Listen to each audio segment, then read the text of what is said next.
So, when you look at the seas and oceans on the map, you might think that they just flow into each other.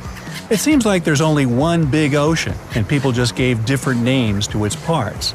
Well, you'll be amazed how vivid the borders between them are. The border between the Pacific and Atlantic Oceans is like a line between two worlds. It's as if the two oceans meet at an invisible wall which does not let them flow into each other and mix their waters. Why on earth does it happen? We know for sure there is no invisible wall inside, and water is water. What could interfere with its mixing? The thing is that water can be different too.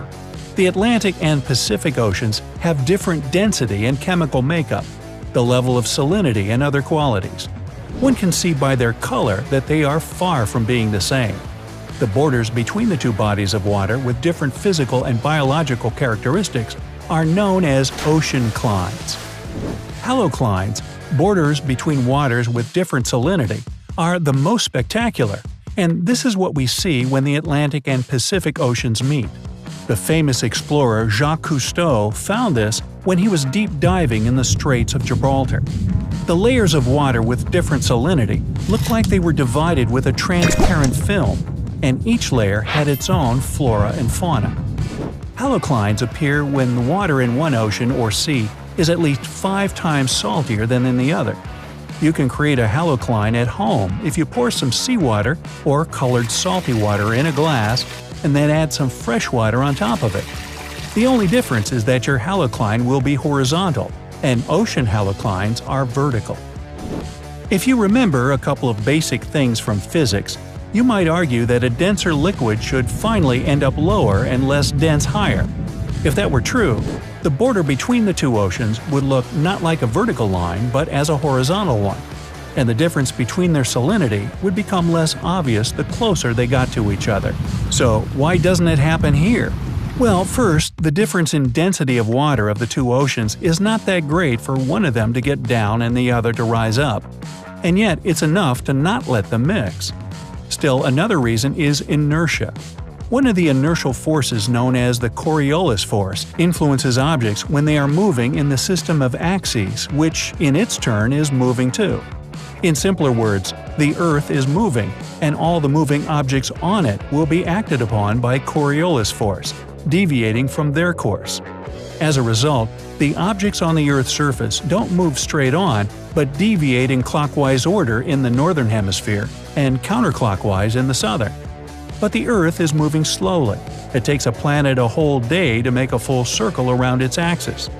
That's why the Coriolis effect gets obvious only in long time intervals, with cyclones and ocean flows. And this is why the direction of flows in the Atlantic and Pacific Oceans is different. It also doesn't let them mix. Another important difference between the two oceans' water is the strength of molecules' connection, or surface tensile strength. Thanks to this strength, molecules of a matter hold on to each other. The two oceans have a totally different surface tensile strength, and it also doesn't let them mix. Maybe they could gradually start mixing with time, but as the flows in them have opposite directions, they just don't have time to do this. We think that it's just water in both oceans, but its separate molecules meet for just a short moment and then get carried away with the ocean flow. Don't you think, though, that only the Atlantic and Pacific Oceans don't get on well with each other? There are a lot of places on the planet where water in the two seas or rivers doesn't mix. There are also thermoclines, borders between water of different temperatures, like the warm water of the Gulf Stream and much colder North Atlantic Ocean. Chemoclimes are the most amazing ones. These are borders between waters having different microclimate and chemical makeup. The Sargasso Sea is the biggest and most widely known chemocline. It is a sea within the Atlantic Ocean which has no shores, but you've got no chance not to notice it. Let's have a look at some other spectacular clines on the planet. 1. The North and Baltic Seas. These two seas meet near the Danish city of Skagen. The water in them does not mix because of different density. Sometimes you can see the waves of the two seas clash into each other, making foam, and yet their water mixes gradually. That's why the Baltic Sea is slightly saline. If there had been no water coming to it from the North Sea, It would have been a huge freshwater lake. 2. The Mediterranean Sea and the Atlantic Ocean.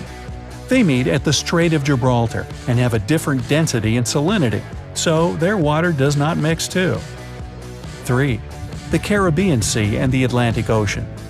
The place where they meet is near the Antilles, and it looks like someone has painted water with different shades of blue. Another place where these two meet is the Eleuthera Island of the Bahamas. The Caribbean seawater is turquoise, and the Atlantic Ocean water is dark blue. Number 4. The Suriname River and the Atlantic Ocean meet near Paramaribo in South America. 5. The Uruguay River and its afflux. These two meet in Misiones province in Argentina. One of them is clean to be used in agriculture, and the other gets almost red because of loam during rainy seasons. 6. The Rio Negro and Solimões rivers, part of the Amazon River. 6 miles from Manaus in Brazil, Rio Negro and Solimões rivers run into each other, but don't mix for about 2.5 miles. The Rio Negro is dark and Solimões light. They have a different temperature and speed of flow. 7. Moselle and Rhine. They meet at Koblenz, Germany. Rhine has lighter water and Moselle darker. 8. Ilz, Danube, and Inn. The junction of these 3 rivers is in Passau, Germany. Ilz is a small mountain river to the left, the Danube is in the middle, and Inn is the light river to the right. Inn is wider than the Danube here, but still is its afflux. 9. Alaknanda and Bhagirathi rivers meet in India. Alaknanda is dark and Bhagirathi is light. 10. Irtush and Ulba flow into each other in Kazakhstan near the city whose name you'll never be able to pronounce, nor will I. You give it a shot. The Irtish has clean water and Ulba cloudy. Number 11. The Jialing and Yangtze rivers meet in Chongqing, China. The Jialing is clean and the Yangtze is brown. 12. Irtush and Om. These 2 rivers flow into each other in Omsk, Russia. The Irtush is cloudy and the Om pure and transparent. 13.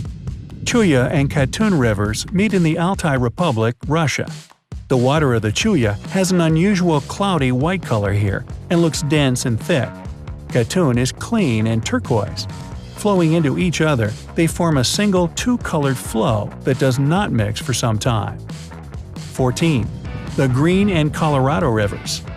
The place of their junction is Canyonlands National Park in Utah, USA. Colorado is brown and green is, green. The colors of these rivers go through rocks with different chemical makeup. That's why they have such a big contrast of colors. 15. The Rhone and Arve rivers.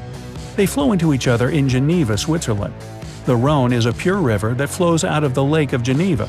The Arve is cloudy as it gets its water from the glaciers of the Chamonix Valley. So, what do you think about all this water? Of course it's a bad joke, like a lot of my bad pronunciations of those river names. Hey, if you learned something new today, then give the video a like and share it with a friend. And here are some other cool videos I think you'll enjoy. Just click to the left or right, and remember, stay on the bright side of life.